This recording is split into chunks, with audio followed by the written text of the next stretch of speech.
அண்ணன் உள்ளிட்ட அனைவருக்கும் வணக்கம். ஓம் கோடகநல்லூர் சுந்தர சுவாமிகளே போற்றி போற்றி. ஒரு வரலாற்று சிறப்பிற்குரிய அரிமள மண்ணில் வள்ளலார் வழியில் சமரச சுத்த சன்மார்க்க நெறிமுறையில் அறம் சார்ந்த ஆன்மீகத்தை இந்த பகுதி மக்களுக்காக சாதி பேதமின்றி முன்னெடுத்து இங்கே உயிர் சமாதியாக நிலை கொண்டிருக்கின்ற ஐயா கோடகநல்லூர் சுந்தரசாமிகளிலிருந்து என் உரையை நான் துவங்க விரும்புகின்றேன். அருட்பெரும் ஜோதி தனிப்பெரும் கருணை என்று வள்ளலார் சுவாமிகள் அருட்பா எழுதிய பொழுது யாழ்ப்பாணத்தைச் சேர்ந்த ஆறுமுக நாவலர் உட்பட பல பேர் வள்ளலார் எழுதியது அருட்பா அல்லது மருட்பா என்று நீதிமன்றத்தில் வழக்கு தொடுக்கின்றார்கள். அப்படி வழக்கு தொடுத்த பொழுது அருட்பா அணியில் நின்று வள்ளலார் அருளிய அத்தனை பாடல்களும் அருட்பாதான் மருட்பா அல்ல என்று இந்த அரிமள மண்ணில் நின்று உறக்க குரல் கொடுத்தவர்தான் ஐயா கோடகநல்லூர் சுந்தரசாமிகள். அது மட்டுமல்ல, தனது 19வது வயதில் திருநெல்வேலி மாவட்டம் கோடகநல்லூரில் பிறந்தவர். இன்றைக்கு தமிழ்தாய் வாழ்த்து பாடுகின்றோம் அல்லவா, நீராறும் கடல் உடுத்த. அதை எழுதிய மனோன்மணியம் சுந்தரனாருக்கு குருநாதராக இருந்தவர் ஐயா கோடகநல்லூர் சுந்தரசுவாமி. திருநெல்வேலி மாவட்டத்தில் கோடகநல்லூரில் பிறந்து 19வது வயதில் இங்கே வந்து சித்த மருத்துவத்தையும் அறம் சார்ந்த ஆன்மீகத்தையும் முன்னெடுத்து ஒடுக்கப்பட்ட விளிம்புநிலை சமூக மக்கள் அனைவருக்கும் ஒரு ஆசானாக இருந்தவர் ஐயா. அவருடைய சேவையை கண்டு புதுக்கோட்டை தொண்டமான் மன்னர்கள் ஏறக்குறைய 200 ஏக்கர் நிலத்தை கொடுக்கின்றார்கள். இங்கே இருக்கின்ற முத்திரையர், பல்லர், பறையர் உட்பட பிற்படுத்தப்பட்ட ஒடுக்கப்பட்ட அத்தனை சமூகத்திற்கும் தொண்டைமான் மன்னர்கள் கொடுத்த 200 ஏக்கர் நிலத்தை 1 ஏக்கர், 2 ஏக்கர், 1.5 ஏக்கர் என்று பிரித்து கொடுத்த ஒரு மாபெரும் மகான்தான் ஐயா கோடகநல்லூர் சுந்தரசுவாமிகள். அவர் வாழ்ந்த காலத்தில் இந்த அரிமள மண்ணில் மாபெரும் அரிமா சிங்கங்கள் கூட்டம் கூட்டமாக வாழ்ந்த பகுதி இது. அது மட்டுமல்ல, 150-200 ஆண்டுகளுக்கு முன்பாக நம் புதுக்கோட்டை மாவட்டம் முழுவதும் இங்கே புலிகள் வாழ்ந்திருக்கின்ற வரலாற்று சுவடுகள் எல்லாம் இங்கே பதிவில் இருக்கின்றது. புலிகள் சாதாரண நிலப்பரப்பில் வாழாது, அது செழிப்பான பகுதியில்தான் புலிகள் வாழும். செழிப்பான பகுதி இருந்தால் அது நீர்நிலை நிறைந்த பகுதியாக இருக்க வேண்டும். பசுமை மாறா காடுகள், பசுமை காடுகள் இருக்க வேண்டும். ஆனால் புதுக்கோட்டையை பற்றி ஒரு பொது புத்தி இருக்கின்றது. புதுக்கோட்டை என்றால் வறண்ட மாவட்டம், வறண்ட மாவட்டம், வறட்சியான மாவட்டம் என்று. புதுக்கோட்டை ஒரு காலத்தில் வறட்சியான மாவட்டம் அல்ல, வறட்சியாக திட்டமிட்டு மாற்றப்பட்ட மாவட்டம் புதுக்கோட்டை மாவட்டம், வஞ்சிக்கப்பட்ட மாவட்டம். வரலாற்றை படிக்கின்ற பொழுது ஆங்கிலேயர்கள் இந்த பகுதிக்கு ஆற்று நீர் பாசனத்திற்கான கால்வாயை நாங்கள் உருவாக்கி தருகின்றோம் என்று இங்கே ஆண்ட தொண்டைமான் மன்னர்களிடம் கேட்கின்றார்கள். அப்பொழுது நம்மை ஆண்ட மன்னர் சொல்கின்றார், என் கால் கட்டை விரலால் இப்படி தோண்டினால் 5 சென்டிமீட்டர் நிலத்தில் தண்ணீர் பீரிட்டு அடிக்கின்ற புதுக்கோட்டை மாவட்டத்திற்கு எங்களுக்கு ஆற்று நீர் கால்வாயே தேவையில்லை என்று சொன்ன மாவட்டம் இன்றைக்கு வானம் பார்த்த பூமியாக மாறி இருக்கின்றது. நண்பர்களே, இது மட்டும் செய்தி அல்ல. சுற்றுச்சூழலை, எக்காலஜியை பற்றி மிக ஆழமாக ஆய்வு செய்து ஆயிரக்கணக்கான நூல்களை எழுதி கொண்டிருக்கின்றார் மாபெரும் எழுத்தாளர் அண்ணன் நக்கீரன் அவர்கள். அவர் தன்னுடைய புத்தகத்தில் பதிவு செய்கின்றார், பல நூறு ஆண்டுகளுக்கு முன்பாக காவிரி தாய் இந்த புதுக்கோட்டை வழியாக பாய்ந்து கடலில் கலந்திருக்கின்றார். இந்த செய்தியை அவர் ஆதாரபூர்வமாக எப்படி தெரிவிக்கின்றார் என்றால், நக்கீரன் தன்னுடைய புத்தகத்தில் அமெரிக்கா நாசா ஆய்வு விண்கலம் அது விண்வெளியில் இருந்து ஆய்வு செய்த பொழுது புதுக்கோட்டை மாவட்ட பகுதி முழுக்க ஒரு 1000 ஆண்டுகளுக்கு முன்பாக காவிரி போய் பாய்ந்து கடலில் கலந்திருக்கின்றது என்கின்ற அந்த ஆற்று சுவடு அப்படியே இன்றும் நிலத்திற்குள் இருக்கின்றது என்று நக்கீரன் அவர்கள், எழுத்தாளர் நக்கீரன் அவர்கள் தன்னுடைய சூழலியல் குறித்த நூல்களில் மிக வரலாற்று தரவர்களோடு அறிவியல் பூர்வமாக அவர் ஆய்வு செய்து சொல்கின்றார். இன்று வரை புதுக்கோட்டை மாவட்டத்தில் நிலத்தடி நீர் இவ்வளவு வறட்சிக்கு பிறகும் இருக்கின்றதென்றால் அந்த காவிரி ஆறு தடம் படித்த சுவடு இன்றும் இந்த மண்ணுக்குள் இருப்பதனால்தான் அது ஊற்றாக இன்றைக்கு உங்களுக்கு கிடைத்து கொண்டிருக்கின்றது என்று பதிவு செய்கின்றார். நண்பர்களே, நீங்கள் நினைத்து பாருங்கள், புதுக்கோட்டை வறட்சியான மாவட்டம் என்றால் இங்கேதான் வம்பன் நாள் ரோடில் ஒரு மிகப்பெரிய தென்னை ஆராய்ச்சி பண்ணை இருக்கின்றது. வறட்சியான மாவட்டத்திற்கு எப்படி இந்திய தென்னை ஆராய்ச்சி கழகம், தமிழ்நாடு ஆராய்ச்சி கழகம் எப்படி ஒரு ஆய்வு நிறுவனத்தை இங்கே வைக்க முடியும்? வேளாண் ஆய்வு நிறுவனத்தை சிந்தித்து பாருங்கள். புதுக்கோட்டை மாவட்டம் வறட்சியான மாவட்டம் என்றால் இதே வம்பன் பகுதியில் ஐயா காவதின் வயலோகம் பகுதியில் வாழ்ந்து கொண்டிருக்கின்றார். அந்த வயலோகம் பகுதியில் அண்ணா பண்ணை என்று ஒன்று இருக்கின்றது. மிகப்பெரிய விவசாய பண்ணை இருக்கின்றது. குடுமியான் மலையில் விவசாய ஆராய்ச்சி பண்ணை இருக்கின்றது. பிறகு எப்படி புதுக்கோட்டை மாவட்டம் வறட்சியான மாவட்டம்? இது திட்டமிட்டு வறட்சியாக்கப்பட்ட மாவட்டம். இது 1974 தமிழ்நாடு வனத்துறை மிக தெளிவாக அண்ணன் ஹுமாயூன் கபீர் பதிவு செய்தார். தமிழ்நாடு அரசின் ஐயா கருணாநிதியின் வனத்துறை புதிதாக தோட்டக்கழகம் என்று ஒன்றை உருவாக்கியது. வனத்துறை தோட்டக்கழகம் என்று உருவாக்கியது. அந்த சனியன் கொண்டு வந்ததுதான் இந்த தைலமர சனியன். 1974 வனத்தோட்ட கழகம் என்று ஒன்று உருவாக்கி இன்றைக்கு புதுக்கோட்டை மாவட்டத்தில் மட்டும் அரசாங்க நிலத்தில் 61,000 ஏக்கர் பரப்பில் தைலமர காடுகள் 30 அடி ஆழத்திற்கு வேர் பெறவும். என்னுடைய சிறகு வலையலில் இது குறித்து விரிவான பதிவை செய்திருக்கின்றேன். கடந்த மாதம் இந்த பகுதியில் ஆய்வு செய்து இதே வம்பன்னாளோடு பகுதியில் மாஞ்சன் விடுதி பகுதியில் அங்கே தைலமர காடுகளை வனத்துறை கழகம் புதிதாக நடுகின்ற பொழுது அதை தடுத்திருத்திய மக்களுடைய நேர்காணலை எடுத்து என சிறகு வலையில் போட்டிருக்கின்றேன். மிக விரிவாக அதனை பதிவு செய்தேன். இப்போது நம் புதுக்கோட்டை பகுதியில் அரிமளம், ஆலங்குடி பகுதியில் வம்பன்னாளோடு, வடவாளம் இந்த பகுதி முழுக்க மிகப்பெரிய போராட்டம் தன்னெழுச்சியாக நடந்து கொண்டிருக்கின்றது. 61,000 ஏக்கர் வனத்துறை பயிரிட்டு இருக்கின்றது என்றால் ஏறக்குறைய அதே அளவிற்கு தனியார் நிலத்திலும் விவசாயிகள் பயிரிட்டு இருக்கின்றார்கள். காரணம் என்ன? ஒழுங்காக காவிரி ஆற்று பாசனம் இந்த பகுதிக்கு வந்திருந்தால் இந்த நிலை வந்திருக்காது. இன்னும் சொல்ல போனால் மன்னர்கள் காலத்தில் 5000 ஏரி குளங்கள் இந்த புதுக்கோட்டை மாவட்டத்தில் இருந்தது. 5000 ஏரி குளம். இந்த 5000 ஏரி குளம் கண்மாய் ஒன்று கூட இன்றைக்கு 90 விழுக்காடு இல்லை. காரணம், அத்தனை கண்மாயும் ஏரியும் குளமும் 5000 ஏரி குளமும் மன்னர் காலத்தில் வெட்டப்பட்ட அத்தனையும் தைலமர காடுகளுக்குள் புதைந்து கிடக்கின்றது.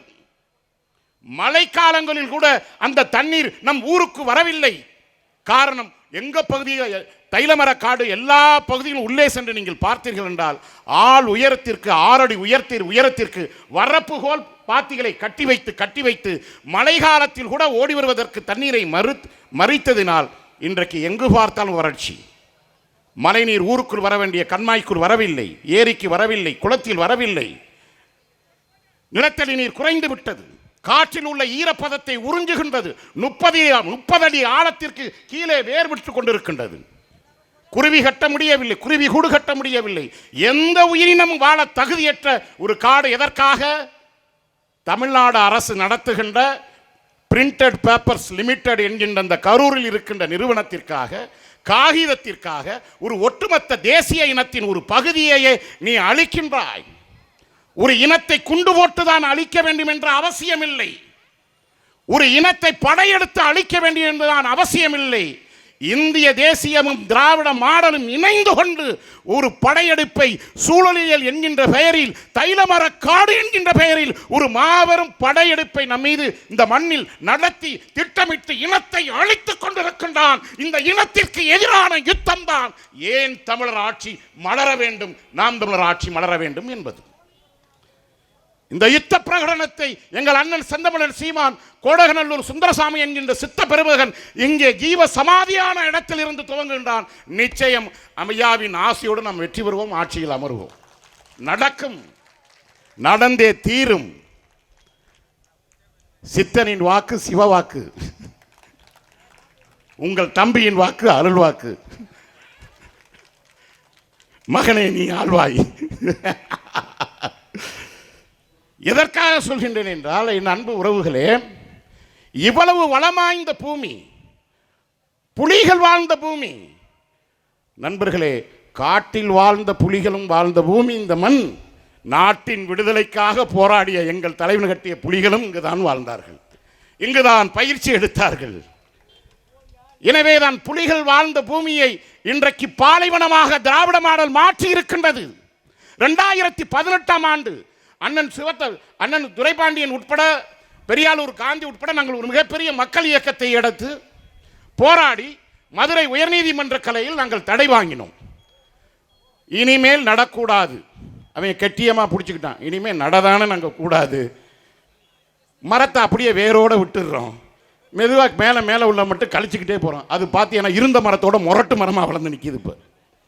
இப்போ என்ன பண்ணியிருக்காங்க, ஒரு ஐடியா பண்ணி ஆஸ்திரேலியாவிலிருந்து உன்னை கண்டுபிடிச்சி கொண்டாந்து மதுரை உயர்நீதிமன்றத்தில், இது சூழலியலுக்கெல்லாம் பாதிப்பு ஏற்படுத்தாத நீதிபதி அவர்களே, இது எந்த பிரச்சனையும் இல்லை, நல்ல அருமையாக இருக்கும், இதெல்லாம் இனிமேல் பாதிப்பு இருக்காது, இது எக்காலஜியெல்லாம் பாதிக்கப்படக்கூடிய ஒரு புதிய ரகம் நாங்களே கண்டுபிடிச்சிருக்கோம் அப்படின்னு சொல்லி ஒரு டுபாக்கு ஒரு கதையை விட்டுருக்காங்க.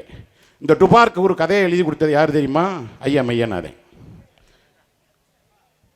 ஏன்னா கருணாநிதி என்கிற டுபாக்கூர் வழியை பின்பற்றி வந்தவன் பூரா டுபாக்கூராக தானே இருக்க முடியும். நம்ம சொந்தக்காரர் தான். சொந்தக்காரர் துரோகம் பண்ணாருன்னா துரோகம் தான் சொல்ல முடியும். அப்பா தப்பு பண்ணாலும் அம்மா தப்பு பண்ணாலும் தப்பு தானே தாங்க தம்பி. அவர் நம்ம ஆளுக அப்படின்ட்டு போக முடியாது தம்பி. நம்ம ஆளுகன்னா அவன் தமிழ் இன உணர்வோடு இருக்கணும், அப்பதான் அவன் நம்ம ஆளு, இல்லாட்டினா அவாளு. அது திராவிட சனாதானம். அண்ணன் திருமாவளவன் சொல்றது மாதிரி சனாதானம் சனாதானம்னு சொல்றாருல, அறிவாலயத்துக்குள்ள ஒரு சனாதானம் நடக்கின்றது, அதை எதிர்த்து அவர் பேசவே மாட்டார். திமிரு எழு திருப்பி அடி, அறிவாலயத்தை பார்த்தா யூ-டர்ன் போடுன்னு வர்றாள் அவரு. விஷயம் என்னவென்றால், இப்பொழுது நீதிமன்றம் அனுமதி, உயர் நீதிமன்றம் மீண்டும் தைலமர காடுகளுக்கு அனுமதி கொடுத்திருக்கின்றது. இதை தடுத்து நிறுத்த வேண்டும். இன்றைக்கு தன்னெழுச்சியாக மக்கள் நீங்கள் போராட ஆரம்பித்து விட்டீர்கள். அந்த போராட்டத்திற்கு உற்ற துணையாக தலைமையேற்க எங்கள் அண்ணன் தாய்ப்புலி சீமான் வந்திருக்கின்றார். நிச்சயம் இந்த போராட்டம் வெற்றி பெறும், தைலமர காடுகள் உறுதியாக அழிக்கப்படும். ஒரே ஒரு செய்தியோடு நிறைவு செய்கின்றேன் நண்பர்களே. சுற்றுச்சூழலில் ஆர்வம் உள்ளவர்கள் அவங்களையெல்லாம் பார்த்தீங்கன்னா தன்னார்வலர்கள்னு சொல்லிக்கிட்டு தெரிவாங்க. இந்திய அரசியல் வரலாற்றில், எனக்கு தெரிந்து உலக அரசியல் வரலாற்றில், சுற்றுச்சூழலை பற்றி, இயற்கை வளத்தை பற்றி உயிர்மை நேயத்தோடு எங்கள் ஐயா வள்ளுவனுக்கு பிறகு வள்ளலாருக்கு பிறகு வாடியை பயிரை கண்ட போதெல்லாம் வாடினேன் என்கின்ற சித்தாந்தத்தை ஏற்று தன் கொள்கையாக பிரகடனப்படுத்தி இருக்கின்ற ஒரு அமைப்பு, ஒரு தலைவன் இருக்கின்றார் என்றால் அது எங்கள் அண்ணன் செந்தமிழன் சீமானும் நாம் தமிழர் கட்சியும் தான். அதனால்தான் அனைத்து உயிரினங்களுக்குமான அரசியலை நான் செய்கின்றேன் என்று நெஞ்சை நிமிர்த்தி அவரால் கூற முடிகின்றது. திராவிட முன்னேற்ற கழகம் நாம் தமிழரை காப்பியடித்து சுற்றுச்சூழல் அணின்னு ஒன்று உருவாக்குனாங்க. ஐடி விங்கு, எங்களை பார்த்து ஐடி விங்கு. அப்புறம் வெளிநாடுகளுக்கு அப்துல்லா, வெளிநாட்டு தமிழர்களுக்கு அப்துல்லா. இப்படி முழுக்க இதில் 78 ஆண்டு ஆயிடுச்சு அவங்க கட்சி துவங்கி. 1949 ராபின்சன் பூங்காவில் அண்ணா தலைமையில் துவங்கினாங்க. இப்போ 78 ஆண்டு ஆயிடுச்சு. 78 ஆண்டுகள் கடந்து நாம் தமிழர் கட்சியின் கொள்கைகளை திருடிதான் நீ பிழைப்பு நடத்துகின்ற இடத்தில் இருக்கின்றாய் என்றால் உன் நிலைமையை பார். இது எதற்காக சொல்கின்றேன் என்றால், உலக வரலாற்றில் ஒரு அரசியல் அமைப்பு சூழலியல் பற்றி நெஞ்சு வெடிக்க ஒரு தலைவன் கத்துகின்றான் என்றால், இயற்கை மரம் வளர்ப்பு, உயிரினங்களை நேசிப்போம், விலங்குகளை நேசிப்போம், பயிரினங்களை நேசிப்போம், விவசாயத்தை காப்போம், விவசாயிகளை காப்போம், விவசாயம் அரசு பணி, ஆடு மாடு அரசு பணி என்று நெஞ்சு வெடிக்க ஒரு தலைவன் கத்துகின்றான் என்றால் அது நாம் தமிழர் மேடையில் எங்கள் அண்ணனாக ஒருத்தன் மட்டும்தான் இருக்கின்றான், வேற எவனும் இல்லை. இந்த தலைவனுடைய கையை பற்றி கொண்டு விரலை கட்டிக்கிட்டு நீ காப்பாத்திக்கலன்னா உண்மையிலே கடவுள் வந்தாலும் சரி, கோடவல்லமல்லூர் சுந்தரசாமி உயிரோடு வந்தாலும் சரி, உங்களை காப்பாற்ற முடியாது. வரலாறு ஒரு வாய்ப்பை தந்திருக்கின்றது நண்பர்களே. 2003ஆம் ஆண்டு தென்கொரியாவில் ஒரு மேயர் வந்தான். தென்கொரியாவின் சியோல் நகரத்தில் ஒரு மேயர் வந்தான். அவன் பெயர் லீபிங். ஒரு மேயர். அவன் சூழலியல் ஆர்வலர், இயற்கை காதலன். அவன் வந்து ஒரு மிகப்பெரிய வேலையை செய்தான். 1968ஆம் ஆண்டு கொரிய யுத்தம் முடிவடைகின்றது. கொரிய யுத்தம் முடிவடைகின்ற பொழுது தென்கொரியா வடகொரியா இரண்டாக பிரிகின்றது. தென்கொரியா ஒரு மிகப்பெரிய மேம்பாலத்தை உருவாக்குகின்றான். The new symbol of South Korea என்று புதிய தென்கொரியாவின் அடையாளம் செங்சுவா என்று ஒரு மேம்பாலத்தை கட்டுகின்றான்.